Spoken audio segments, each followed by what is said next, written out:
আমি একটা সময় খুব চেষ্টা করেছিলাম ফিল্ম ডিরেক্ট করব, হয়নি। লোকেশান পাহাড়ে, আমাকে বলছে আপনি দুটো মেয়ে নিয়ে আসুন না রে, কী করতে, সমুদ্রে যাই। তো এরকম সমস্ত লোকজনে ভর্তি। এই যে সিরিয়ালগুলোতে টাকা ঢুকছে, এগুলো হচ্ছে এই যত আছে যারা প্রচণ্ড ঘুষ খাচ্ছে বা টাকা চুরি করছে বিভিন্ন, ওই টাকা এখানে এসে ঢোকাচ্ছে।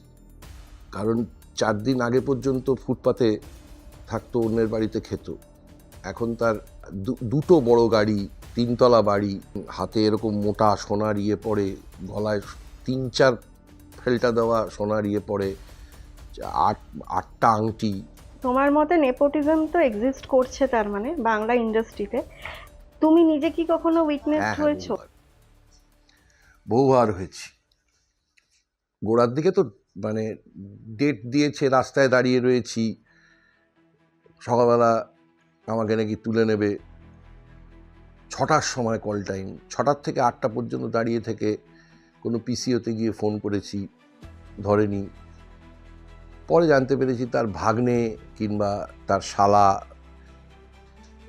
বা তার রক্ষিতার সন্তান, তারা অভিনয় করে চলে গেছে, আমি রাস্তায় দাঁড়িয়ে থেকে। কিছুটা হলেও ডিজিটাল এরা বা ওটিটি প্ল্যাটফর্মের জন্য কি এই থিয়েটার বা নাটক ওভারশ্যাডো হচ্ছে? আমরা তেমন কোনো প্রভাব বুঝতে পারছি না।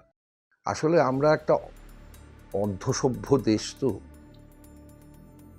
এখনো আদিম বর্বরতার প্রচুর খোঁজ পাওয়া যায়। আপনারা দেখতে পাচ্ছেন আরজি করে মেয়েটিকে যেভাবে মেরেছে, সেটা আদিম বর্বরতাকেও ছাড়িয়ে গেছে। এবং তারপরের থেকে 9ই আগস্টের পরের থেকে এখনো পর্যন্ত, আজকের তারিখ পর্যন্ত 52টা মেয়ে রেপ হয়েছে।